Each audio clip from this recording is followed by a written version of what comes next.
Hey dudes, welcome to Splat from the Past, the only 80s themed horror and sci-fi show where things can get totally radical. Now today, I will be welcoming a very special guest that I'm pretty excited about. He was in the original version of Stephen King's It when it was a TV movie of the week on ABC back in 1990 with Tim Curry as Pennywise. And I'm talking about Brandon Crane. Ben. I got Ben on the show today. And he was also Doug Porter on The Wonder Years. And did a couple other roles too I want to ask him about. And I'm pretty excited. It's going to be pretty cool. I get to interview Brandon Crane and talk about Stephen King's It and Wonder Years and a couple other things. And it's going to be pretty exciting and stuff. I'm just so lucky with all the people that I get on this show. I'm very fortunate. And Halloween is on the horizon. It's going to be a pretty cool Halloween and stuff. I feel that horror is in the air. The smell of horror is in the air, and I'm a pretty happy guy as a result of it. Halloween is like the number one box office draw in the world, and next thing you know, all these sequels to classic slasher movies and maybe even ghost movies are going to be remade, rebooted, and sequelized. And I'm a pretty happy guy about that. But hey, enough of my yakking. Here is my interview with Brandon Crane.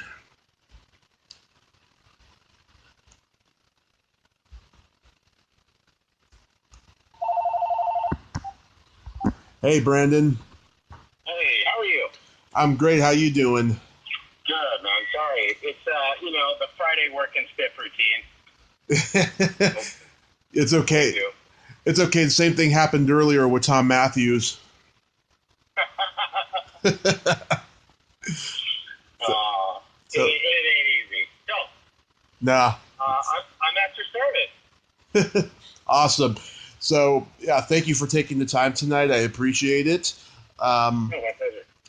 So, going back to the beginning, I mean, you were a child actor.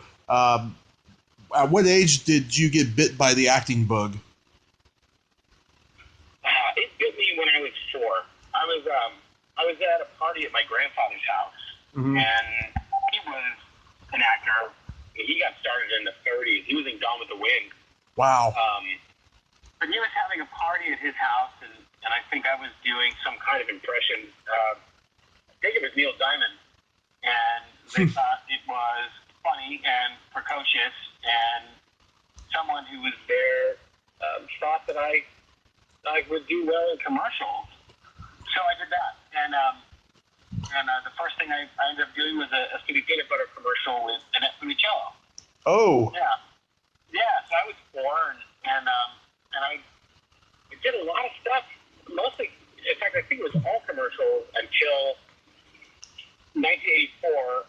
I was on a pilot for this show called Otherworld, and I must have been terrible, or hard to handle. I never really got the straight dope, but I was shooting a commercial for a He-Man action figure, and one of the kids was practicing his lines, and I was like, "Hey, those are my lines. I shot that already. What are you doing?"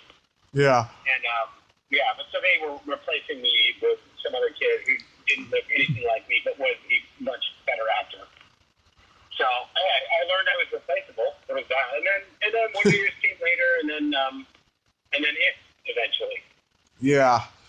Oh God, wasn't Annette just delightful? She was sweet. She was like my mom. She was great. Yeah. It's a really nice person. We ended up working together on a Skinny Peanut Butter voiceover. Like 6 or 7 years later. And she remembered me from 1980. I thought that was amazing. Yeah. Of all of the commercials that she ever did, that she would remember me. Hopefully it was for a good reason. Oh, that's great. Yeah. Did you do plays in school also? I did one play in high school because I needed that humanities elective. Yeah.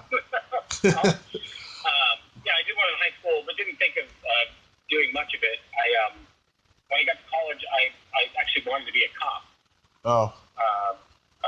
You would have been something completely different than anything I'd ever known, and I needed an extra unit so I could get my insurance discount, and so I took this stage crew class, right? Everything was like one unit. If you show up, you pass, and there it is. And I ended up being on the stage crew for this musical, and I thought it was the coolest thing ever. So I immediately switched to acting again. And I thought, okay, you know what?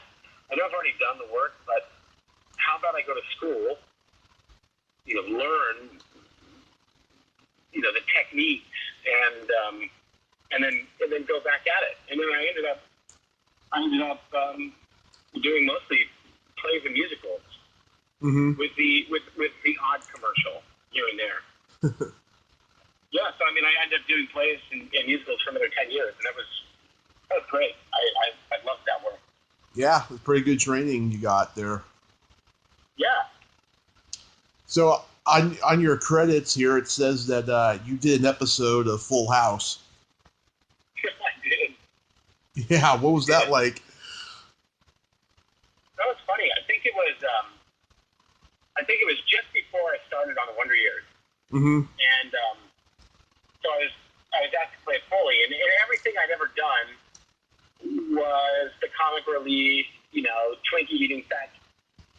Yeah. And so I was kind of a bully, and if anyone ever sees that episode of Full House, it's called Pal Joey. Yeah. And you could tell I was having the hardest time being bullied. It's just not my nature. I remember that. It was really cool because that was it was a huge show back then. Yeah. And it was really cool to watch how the adults interacted with the kids. And it was much the same with Wonder Years. They were really a family, and it was nice. And the adults were always interested in our day to day. Mm-hmm. It was cool. It was a great experience. Great experience. And I also learned, that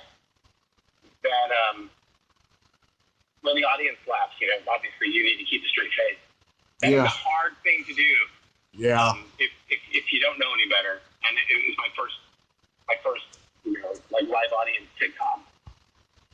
It was a fun lesson. Mm-hmm. Yeah, the show was brand new. It was just building up momentum, and the reboot Fuller House was surprisingly good. The first couple episodes of it I saw. I don't know if it's still like that. I haven't watched the newer seasons yet, but yeah, it's. I watched the first episode. A guy that I used to hang out with in high school is one of John Stamos' really good friends now. He's a musician, and he's a great musician. So I remember seeing him playing guitar in John Stamos' rock band in the first episode of Fuller House. It was good to see him, still active. It's cool. Yeah. But I haven't been able to watch it. It's just not my thing. Yeah. No disrespect. It's not my thing. Yeah. Those days are gone. Yeah.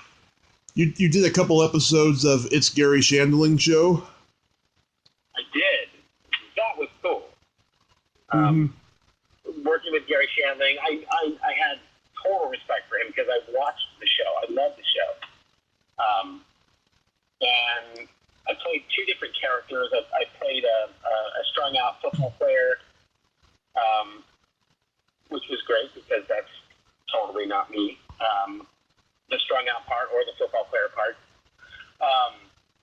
But then right after it, I ended up being asked to come back and play a kid who murders his parents with a machete at the kitchen table. And when they called, I jumped on it right away because I love that show. Being a part of that was cool. My two favorite shows back then were Gary Shandling Show and Get a Life. Yeah. And that's a good show. And I got to play young Chris on that as well. So yeah, I was a lucky kid. Yeah, it's funny. I'm a stand-up comedian, and when I was younger, I didn't appreciate Gary Shandling's comedy. But now that I'm older and I saw that documentary Judd Apatow made, I see. Yeah, I see it now. I see what a genius he was. He was an unsung genius of comedy. Yeah. No, and it was, it's great. There's the TV persona, of course, which is really laid back and really into breaking the fourth wall. I mean, that was the convention of the show, and it suited him perfectly because that's just kind of how he was. But looking at all of the documentary footage and the candid footage, right, that's the Gary Shandling that I remember, albeit briefly, but that's the Gary Shandling that I remember, kind of a dark figure, but earnest, and happy to be there. I wouldn't have been attuned to the struggle or anything like that he was undergoing, but it was great to get that insight from that documentary. It's so well done. Yeah, I enjoyed it a lot. I really did. Now comes the original version of Stephen King's It, which was a made-for-TV movie of the week for ABC in 1990. How did you get the role of Ben? I went to an audition. I had a great feeling about it, but a lot of time went by, so I thought it was just another one of those auditions that I didn't get. Yeah. I mean, when you're an actor, you're lucky if you get 1% of everything you go out for. Right. So I was just, I wrote it off. Like, that's okay. I guess it wasn't for me. And then I got a call back. I thought, oh, this is awesome. Because I'd read the book before I heard they were doing it. My friend of mine who lived down the street was a few years older than I was, and he was kind of like he was kind of like the guy that exposed me to, the pop culture of the cooler kids. Yeah. So, I read that, and then so when this came about, I was like, oh my God, I have to have this. I have to do this. Like it's serendipitous. Mm-hmm. Obviously, it took a while to get the call back, so I was already deflated. But we did the call back, and it was good. I had a really good feeling about it. I didn't see the other fat kids in there. Yeah. So I had a really good feeling about it. And then more time went by, and then they called a bunch of us in on a Saturday in LA, which is unusual. You usually don't do Saturdays. Yeah. So I'm in there, and there weren't any other, there weren't any other fat kids in there. So I thought, oh, wow. This was a chemistry reading, so they were pairing up different groups of kids to see how they reacted with each other and to see if there was believable chemistry between everyone. And I stayed in the room when they brought in other kids. I stayed in the room when they brought in other kids. And so finally, I turned to the camera operator, and I said, are there any other kids that they're considering? Yeah. He said he overheard that there was a kid in Texas, and there were a couple kids in Vancouver, but it sounds like it's going to be you. But I've never had that kind of reinforcement. No one on a casting session has ever said, oh, it's going to be you. And granted, it was the camera operator and not the casting director. So I had no idea. Mm-hmm. A bunch of time went by. I thought, well, I guess it wasn't me. And then we got the call, and I was so excited. Mm-hmm. Wow. And, I could hardly wait for school to end so I could go up there and do this. Were you a big Stephen King fan? I hadn't really been exposed to Stephen King apart from that book. But what my mind could handle in that book, I loved. Mm-hmm. A lot of it, we start talking about turtles and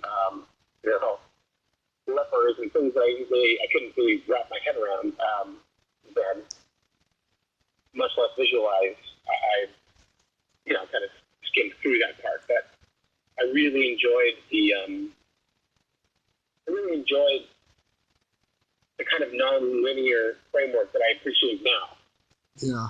I like how I like the exposition of the characters, and I just think, apart from a couple other playwrights, no one writes characters with a salt of the earth kind of humanity that Stephen King does.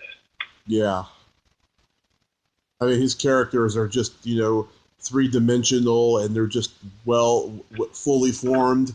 They're not just, sub-dumb characters that you would see, like, in a slasher movie or something, No, not at all. I mean, perfectly human and fallible. People who, to me, epitomize what it is to be human. I like it. Mm-hmm. I didn't even know about this movie until like 10 years after it was on, which is weird because ABC was my network when I was a kid. I mean, I watched everything on it, but I can't believe that this one skipped on by me. How was Tommy Lee Wallace like as a director? He was great. He works quickly, but he is a very much a performance-oriented director. I mean, he's great with visual storytelling, but his I appreciate it very much. That the reinforcement and the direction and the entire experience with him, because he, not. I worked with a guy on Wonder Years who came in, and he had just directed something with Albert Finney, and he was throwing a fit because he thought we were so unprofessional. So, we all signed out as Albert Finney that day. So we all signed Albert Finney when we signed out at the end of the day. So this guy was making us feel terrible. And we're just kids, and you're working with 18 hours because you can't get this shot right? That's not my fault. Yeah. But Tommy Lee Wallace, on the other hand, was very invested in us. I mean, if something didn't make sense, he would explain it. And if you looked like you weren't processing it, he would explain it. I mean, I had a few moments where, it's not like I had to get so deep that what's my motivation, but he paints the picture when you go into block the scene. He painted the picture in a way that instantly, even though you're in the middle of a sunny park, he adds that level of foreboding that we needed. Yeah. So he's a great director to work with. One time, it was pretty funny to me anyway, he told me, I guess I was getting lazy or I was sluggish after lunch one day, and he told me, hey, stay away from the turkey, would you? At lunchtime. It took me years to eat turkey again. So, but all in all, it was a win. He was great. I mean, we were all punk kids, and I'm sure we had our moments where we were just difficult to work with because we were punk kids. Yeah. But he was very patient, and he had a patience that I hadn't seen, up to that point. Do you know how long it took to film the movie? I think it was the better part of 3 months. Wow. It was probably 7 or 8 weeks for us. And they'd already been shooting with the adults, and I know they were shooting with the adults after we had wrapped. Because, they can work them longer. Yeah. And, but it was, it was fantastic. It was the best vacation I've ever had, even to this day. In fact, this is funny. I told you I was like waiting for school to end. Well, the week before school ended, they called early and said, hey, you're going up. And I said, okay, I'll be up there. Fly all the way to Vancouver. I end up on the set where they're shooting the exterior scene where Bev, comes back to her old house. Yeah. So a bunch of the adults were there.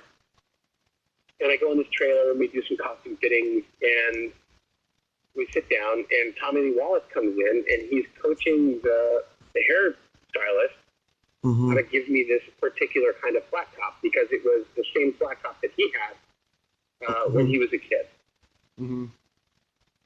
then he, escorted me back to the set, and he had me sit down and talk with John Ritter. And so we had our introduction there. And because I think we looked the least alike, he wanted us to find something that tied us together, mannerisms or speech or something. So we worked on that. And at the end of the day, it was back to the airport, and I went home for another week. Mm-hmm. I mean, I literally flew to Vancouver to get my hair cut. Yeah. It's awesome. It's a weird business, ain't it? Yeah, but it was great. I recently reconnected with most of the old losers, and we've done a few conventions here and there, which is great. Most of us got together in the UK last February. And it was like time was in a vacuum. We picked up right where we left off. It was amazing. Mm-hmm. It was as if it had only been a couple months since we last saw each other. Mm-hmm. So, I mean, not only am I not going to forget the experience of shooting, but I've got lifelong friends out of this. Yeah. There's not much more you can ask for, really. Yeah. That's awesome. Did you interact with any of the other adult actors, like Tim Curry, when he wasn't in makeup? No, not really. We never really saw Tim until we were shooting the finale. Mm-hmm. In fact, where I go down to the water and I see my dad and I see him, I ended up passing him. Like, we were passing ships. He had already done his bit, and I was starstruck because that guy was on my favorite TV show at the time, and I knew him from Rocky Horror, and I think The Hunt for Red October had just come out, so yeah, I was starstruck. I mean, it was Tim Curry. This guy's a legend. Mm-hmm. But he was so humble and great to work with. Oh, that's good. Yeah. Also, surprisingly patient with kids. Mm-hmm. Then when he would turn it on, it was like a master class for us. Mm-hmm. To see him just be Tim while we're rehearsing and then turn on Pennywise like that was unbelievable. Mm-hmm. Wow. Yeah. I'll never forget. What did you think of the remake? I loved it, actually. I did too. I've been following it. When it was Terry Fukunaga was supposed to direct it, and I love in True Detective, so I thought, oh, this guy's going to crush this. This is going to be amazing. They're going to get to do all the things that we never got to do. But what I loved most about this version was it was set in my era. So all of the mom jokes, the ragging, all of that stuff was all what I remembered. I was in hysterics the whole time. Me too. It was awesome. Yeah. It really was. It was something else. Yeah, I heard Tommy Lee Wallace do an interview recently where he was like, he was appalled at the fact that the kids were all competing to like get with this girl, and it's like, come on, that's what teenagers do. Come on, or preteen kids. Yeah. I think our version was the classy, but I do love the direction that it took, and I think it has everything to do with my age. Mm-hmm. And Sophia Lillis was, a dynamo. Yeah. I mean, a total dynamo. Her performance was amazing to me. And then, all the kids were fantastic, but she was definitely a standout. Yeah. I enjoyed every minute of the movie. I'm so looking forward to the next one. I think the next one is going to be just as good, if not better. Oh, I think so too. And Jeremy Ray Taylor was talking about Jeremy Ray Taylor and what a great job I thought he did as Ben Hanscom. Yeah. I was blown away. I actually reached out to him when they announced the cast. Just because I wanted to say, hey, for whatever it's worth, man, I got your back. Yeah. If there's anything I can do, let me know. Mm-hmm. And he said, oh, that's cool, but I promise I won't let you down. Not that he could, but he did an amazing job. He was great. Yeah. And then the other role you'll probably always be known for is Doug Porter on The Wonder Years. Yeah. That was my favorite show when I was a kid. I mean, I still love it. I still flip whenever it's on. Like, what was that experience like? That was cool. That that was as close to a long-term regular acting job as I ever had. Yeah. So it was great to not know I was going to work until someone on a Friday night, dropped the script off at my door. Mm-hmm. And that was cool. I guess I'm not going to school Monday. That kind of thing. It was a great experience because, like I said before, they were such a tight-knit family. And, I mean, the crew, the cast, everyone. Mm-hmm. There weren't any egos or attitudes or anything. So as a young actor, just starting to get regular work, they showed me how to behave and how to be gracious and how to just be glad you're there. Yeah.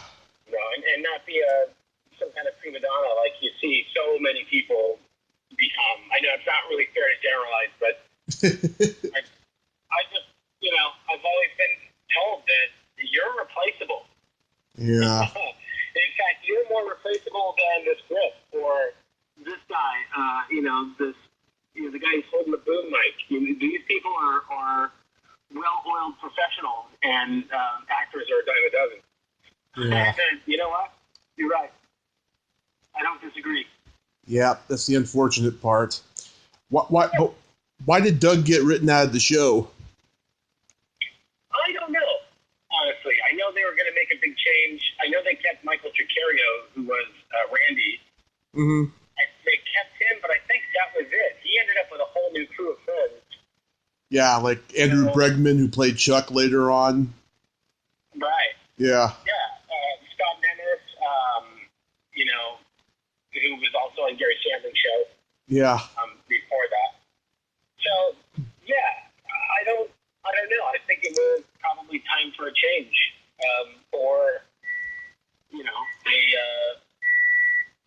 I think that was it. I think they just needed a change. Yeah. Do you still see Fred Savage around?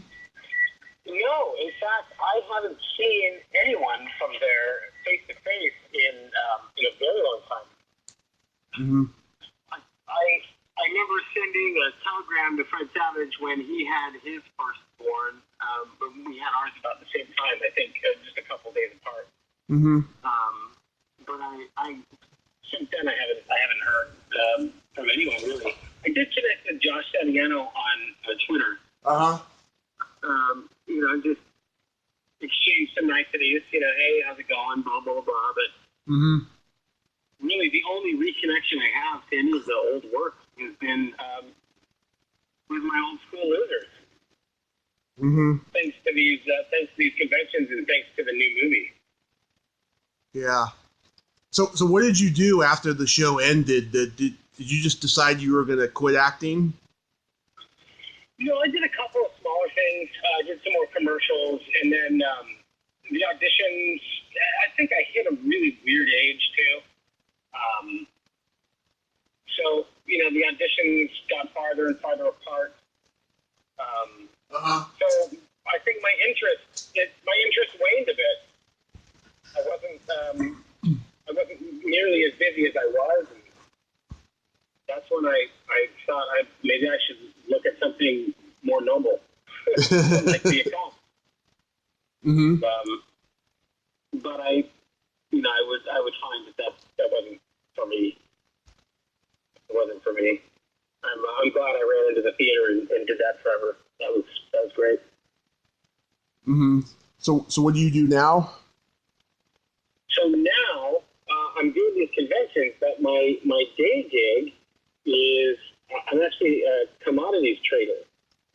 Nice. I live in Central California right now, and I trade and ship dairy feed. Oh. Yeah. So when in Rome, right? That's a far cry from Hollywood. You move to Central California and you do that. But I also I'm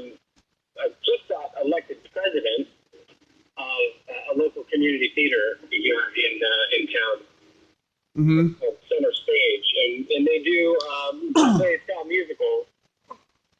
So I joined that board about a year ago, and they just elected me president, and we're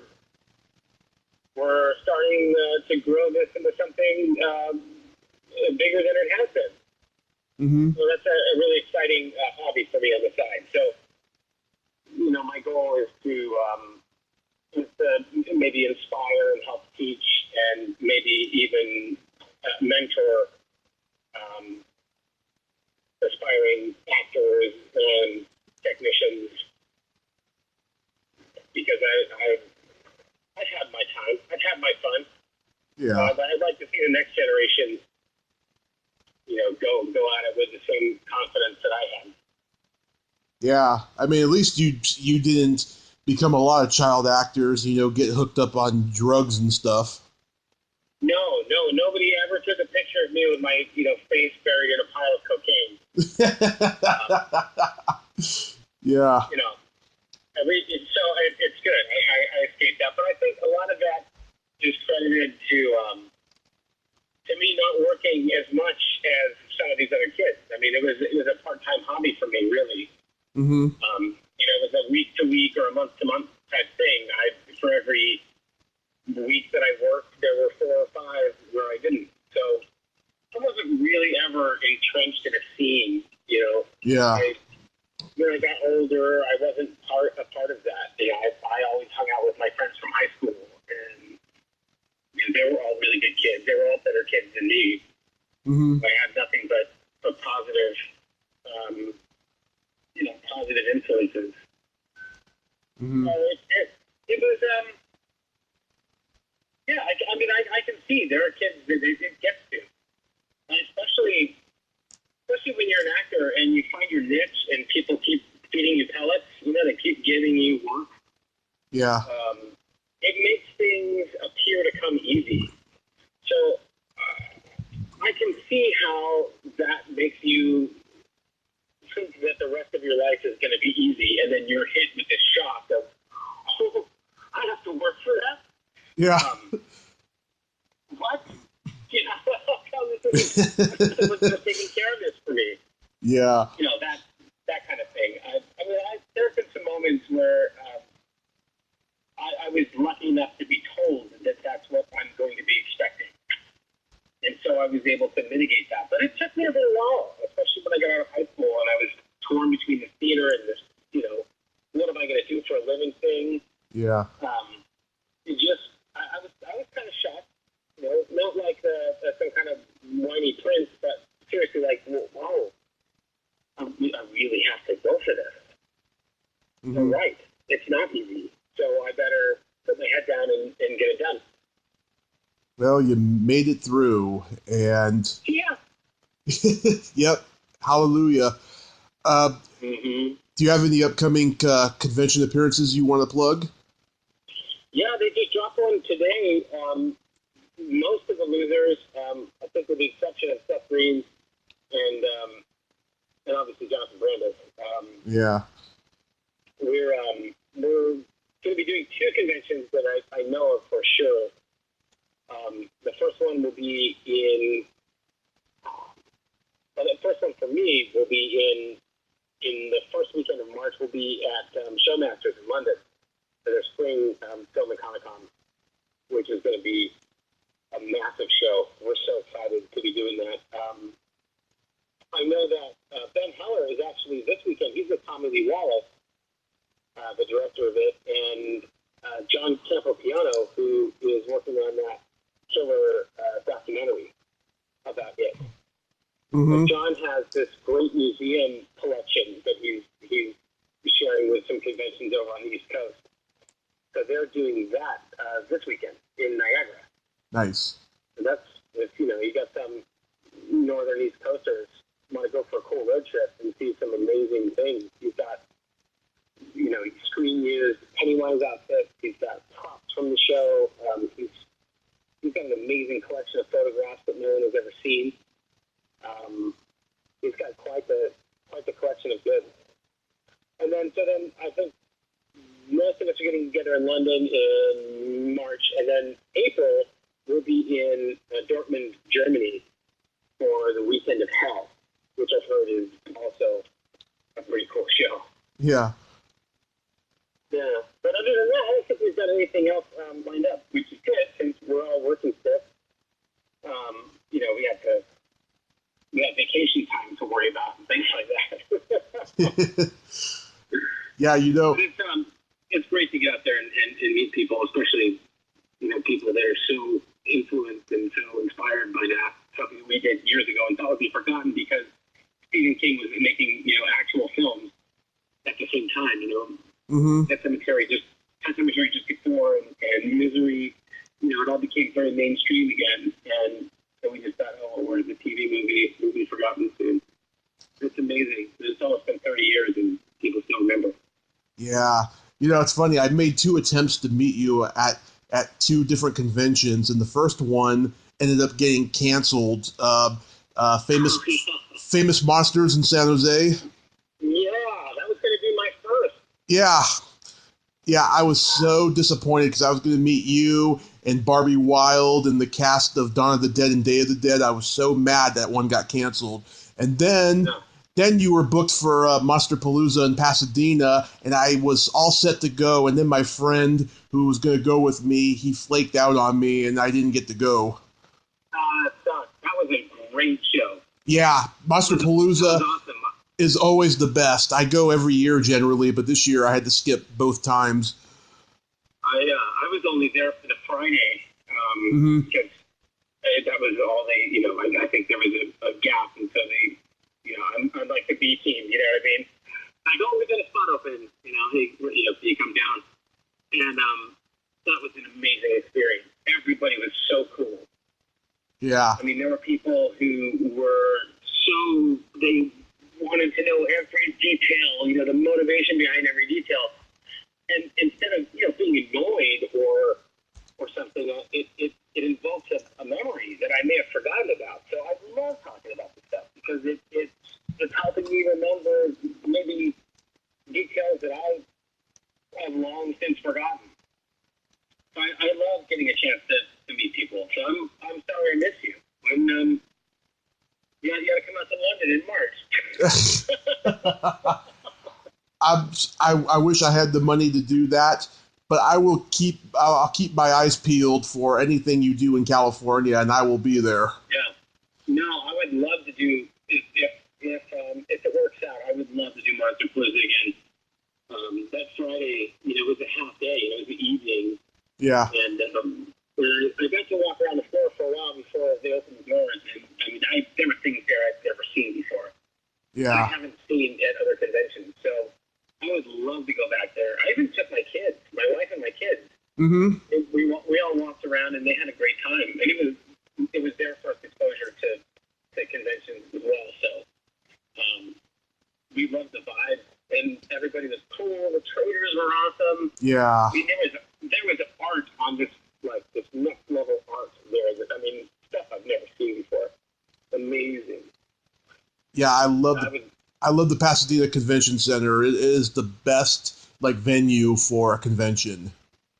Yeah, it really is. Yeah, but that place is amazing. Yeah, for 6 or 7 years they were doing it strictly at the Marriott in Burbank, and then they started having the first one at Pasadena, and I went to the first weekend that they did it 2 years ago. I went, and I was just in love with the place, from the beginning. Oh, yeah, because it was definitely next level. Yeah, because next level. Yeah, because the Burbank Marriott, there's no elbow room. Yeah, and the promoter, Elliot. Yeah. Also is so down to earth. He's a really nice guy. We got to talk for a little bit, and that was nice. Mm-hmm. Yeah, I haven't met him, but I heard he's a nice guy and stuff. But, But Tony Timponi, I've met him and I interviewed him on the show. He's a great guy. I feel like I should know that name too. He was the editor of Fangoria magazine for many years. Oh God, that's right. Okay. Yeah. He's a cool guy. No, I was bummed out about that San Jose they show, but I totally understood because a lot of the people that work on that event, they were all living, in Santa Rosa, which at the time was totally engulfed in flames. Yeah. So it's no wonder that they couldn't do it. But. Yeah, it was sad, but there's always next year for something, and I thank you so much, Brandon. This was so cool. I hope you have happy holidays, and I hope you have a great night. You as well. Thank you. Sorry for the tech hiccup.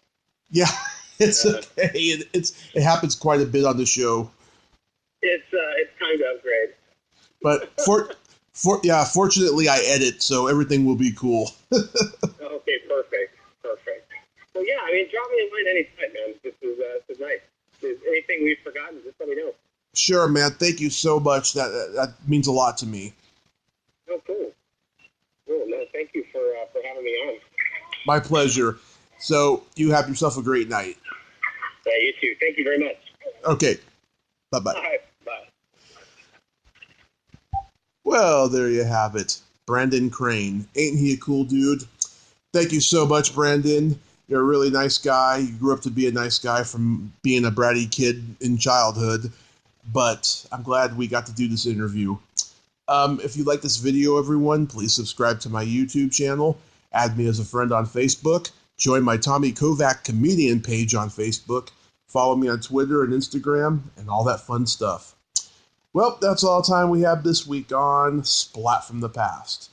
Until next time, this is Tommy Throwback Kovac saying, there's no shame in living in the past because the present sucks. Later, dudes!